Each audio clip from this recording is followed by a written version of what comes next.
디지털 배움터 심화, 생성형 AI 활용하기.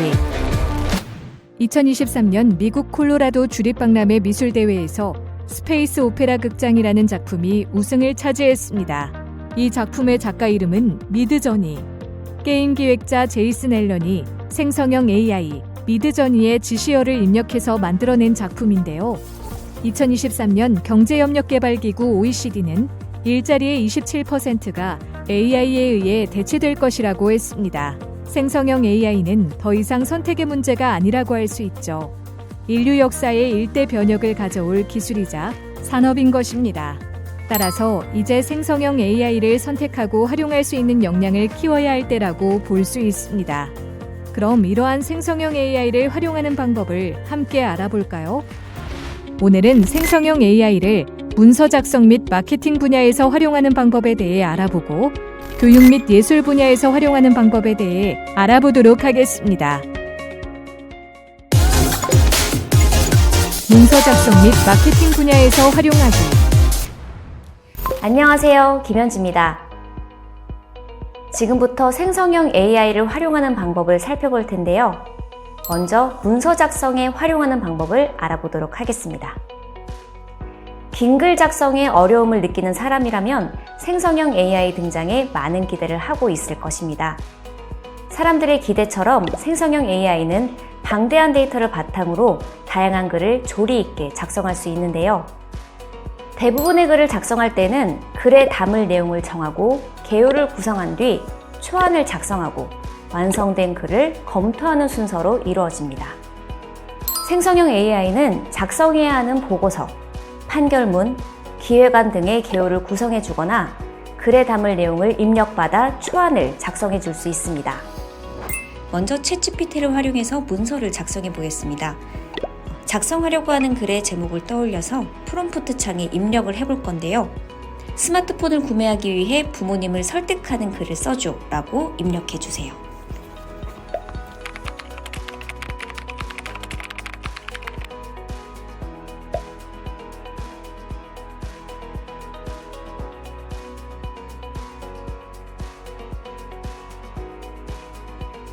그러면 이렇게 답변을 확인할 수 있습니다. 결론까지 이렇게 써줍니다. 자녀가 10대라면 스마트폰을 사달라고 요구하는 자체가 사실 갈등일 수도 있죠. 그런데 이렇게 일상에서 생기는 갈등 상황에서 설득하는 글을 이렇게 챗GPT를 활용해서 사용해 봤고요. 만약에 갈등 상황이 아주 구체적으로 주어진다면 판결문을 작성해 주기도 하는데요. 지금부터는 간단하게 갈등 상황을 구성하고 판결문을 요청해 볼게요. 사건 개요, 사실 확인, 판단 및 이유와 판결까지 논리적으로 한번 작성해 주는지 볼까요?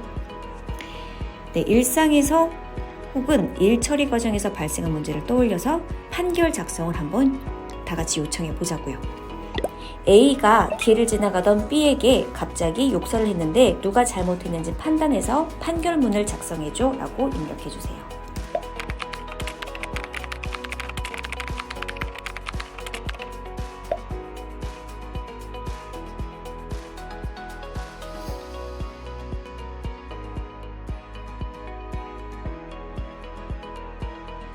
그러면 이렇게 답변을 확인할 수 있습니다. 생성형 AI는 글의 관계를 학습했기 때문에 긴 글에서 가장 핵심적인 내용을 알려줄 수 있습니다. 자료의 유형에는 글자, 숫자, 그림, 소리 등이 있는데요. 우리가 키보드로 입력한 명령은 글자 형태의 자료입니다. 사람은 눈으로 들어온 시각 자극을 글자, 숫자, 그림으로 구분할 수 있습니다. 하지만 컴퓨터에 입력된 시각 자료를 글자, 숫자, 그림으로 구분하고 읽어내는 것은 꽤 어려운 작업이었는데요. 생성형 AI는 그림 자료의 글자도 읽고 요약을 해줄 수도 있습니다. 네, 그러면 이번에는 리튼을 활용해서 문서를 한번 요약해 볼게요. 먼저 그러면 PDF 형태로 저장된 가정통신문의 내용을 확인합니다. 이렇게 해서 올렸고요. 리튼을 업로드하면 PDF에 저장된 텍스트를 요약해준 내용을 확인해 볼 수 있습니다. 검색의 방법과 매체는 계속 변화하고 있습니다. 이전에는 새로운 정보를 찾기 위해 직접 나가야 했습니다. 정보가 적힌 책이 있는 곳으로 가거나 해당 분야의 전문가를 만나서 인터뷰를 하는 시기였는데요. 이제는 인터넷의 등장으로 언제 어디서나 새로운 정보를 찾을 수 있습니다. 네, 이번에는 정보 검색을 해볼게요. 마이크로소프트의 빙의 검색 탭을 이용해 볼 건데요. 빙의 검색 탭에서 궁금한 내용의 키워드를 입력하면 인터넷에 있는 관련 데이터를 보여줍니다. 네, 빙 AI에 접속한 뒤에 검색 탭을 이용해서 관심 있는 내용을 검색해 볼 건데요. 토마토 스파게티 레시피를 함께 검색해 볼게요.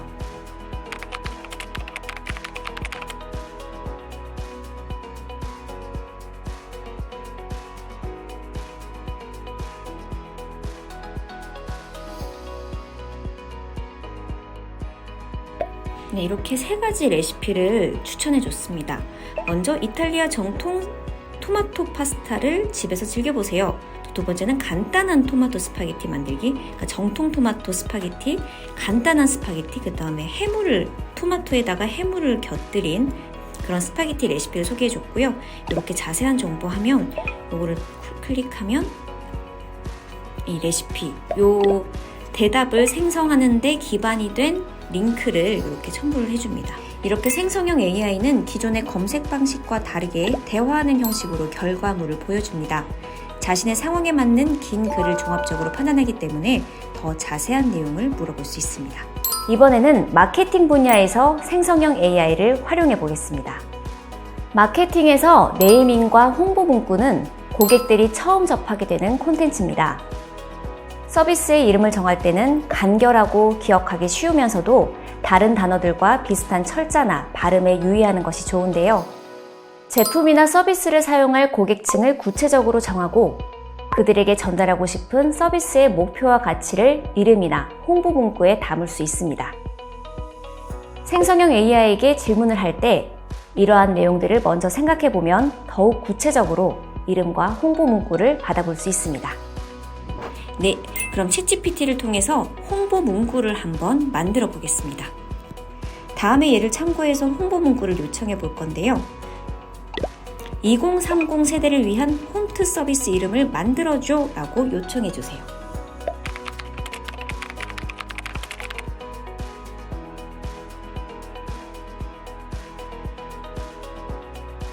이렇게 홈트 서비스 이름을 10가지 만들어 줬어요. 네, 이렇게 2030 세대를 위한 홈트 서비스 10개, 이름 10개를 만들어줬는데 조금 뭐가 심심하거나 너무 좀 영어스러운 이름이긴 해요. 외래어 같은 이름이긴 합니다. 그래서 이번에는 질문을 조금 더 구체적으로 2030 세대를 위한 홈트 서비스의 에너지 넘치는 홍보 문구를 한글로 만들어줘 라고 요청을 해볼게요.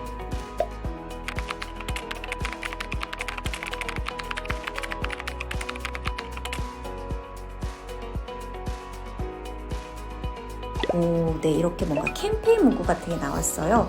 그럼 이번에는 여기서 아까 위에 질문처럼 2030 세대를 위한 홈트 서비스 에너지 넘치는 홍보 문구 10가지를 한글로 만들어줘 라고 다시 구체적으로 한번 요청해 볼게요.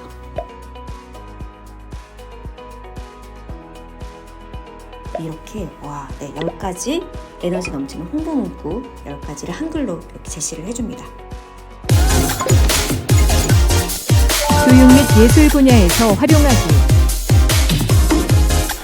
자, 지금부터는 교육과 예술 분야에서 생성형 AI를 활용해 볼까요?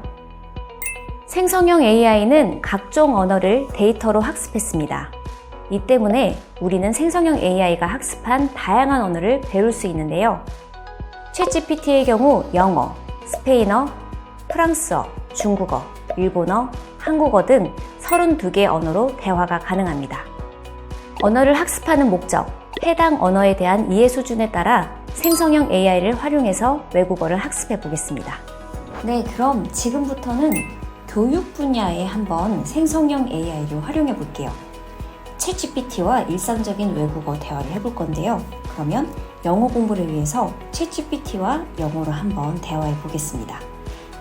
챗GPT와 대화를 나눌 특정 주제가 생각나지 않으면 챗GPT에게 대화 주제를 추천받을 수도 있습니다. 그럼 먼저 입력창에 영어로 대화해보자 라고 입력해주세요. 이제 이번에는 영어로 대화할 수 있는 주제 추천해줘 라고 입력해주세요.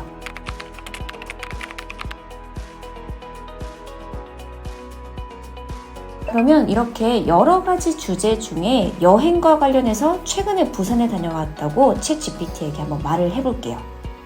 그래서 이렇게 입력을 해볼게요. I recently visit Busan, Korea 라고 입력을 해보겠습니다.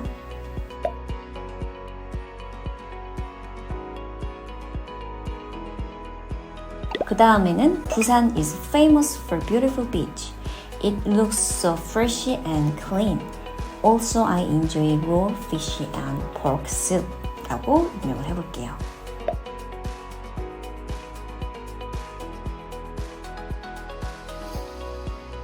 이렇게 챗GPT와의 대화를 이어가면서 실제 외국인을 만나지 않더라도 외국어 회화 능력을 향상시킬 수 있네요.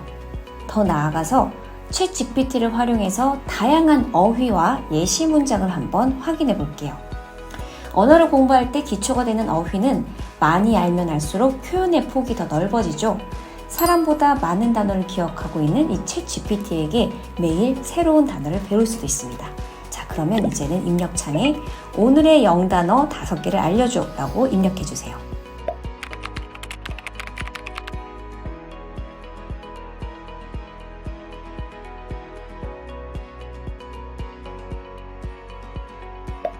네, 이렇게 오늘의 영단어 5개를 알려줬네요. 챗GPT를 활용해서 문장의 오류도 점검할 수 있습니다.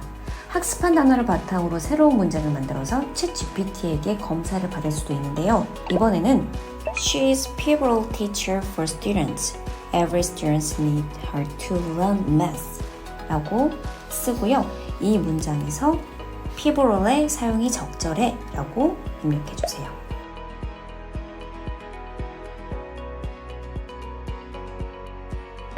그러면 이렇게 답변을 확인할 수 있습니다. 다음으로 예술 분야에서 생성형 AI를 활용해 보겠습니다. 예술 분야에서 중요한 창의력은 크게 발산적 사고와 수렴적 사고로 나눌 수 있는데요. 다양한 분야에 대한 지식을 바탕으로 새로운 조합을 통해 발산적 사고를 하고 그 결과가 일상에 얼마나 도움이 되는지, 얼마나 심리적인지 판단하며 수렴적 사고를 합니다. 발산적 사고의 방법으로 브레인스토밍을 예로 들 수 있는데요. 주제에 대해 생각나는 내용을 모두 뱉어내는 것입니다. 브레인스토밍을 할 때는 아이디어의 질보다 양을 중요시하고 타인의 아이디어를 비판하지 않는다는 원칙 아래 여러 사람들이 자신의 아이디어를 이야기해야 합니다. 이렇게 여러 사람들과 함께 모이기 어려울 때 바로 생성형 AI와 함께 브레인스토밍을 할 수 있는데요. 생성형 AI는 개인보다 더 많은 데이터를 기억하고 있기 때문에 발산적 사고를 위한 도움을 받을 수 있습니다. 예를 들어 해바라기를 소재로 그림을 그리고 싶을 때 해바라기 이외의 요소들을 결정하기 위해서 구글 바드와 함께 브레인스토밍을 해보도록 하겠습니다. 네, 이번에는 구글 바드를 활용해서 예술 분야에 한번 생성형 AI를 활용해 볼게요. 먼저 브레인스토밍을 해볼 건데요. 그림을 그리기 위한 아이디어를 요청해 봅니다. 프롬프트 입력창에 해바라기를 소재로 그림 아이디어를 알려줘 라고 입력해 주세요. 그러면 이렇게 답변을 확인할 수 있습니다. 자, 그러면 또 이렇게 막상 새로운 사물을 떠올리려고 하니 당장 눈앞에 있는 책상, 컵, 연필 같은 물건만 생각나서 다시 한번 질문을 해볼게요.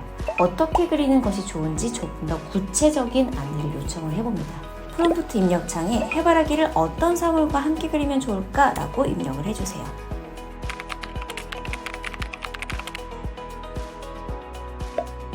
해바라기와 함께 그릴 수 있는 것들을 추천받았고요.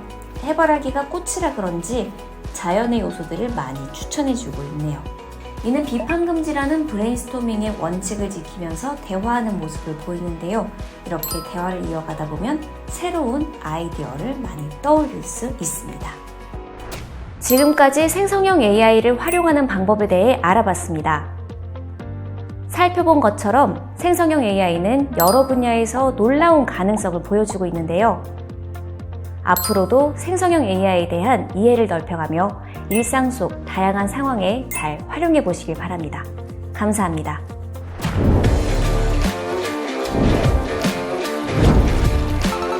이것으로 생성형 AI 활용하기 학습을 마치겠습니다. 감사합니다.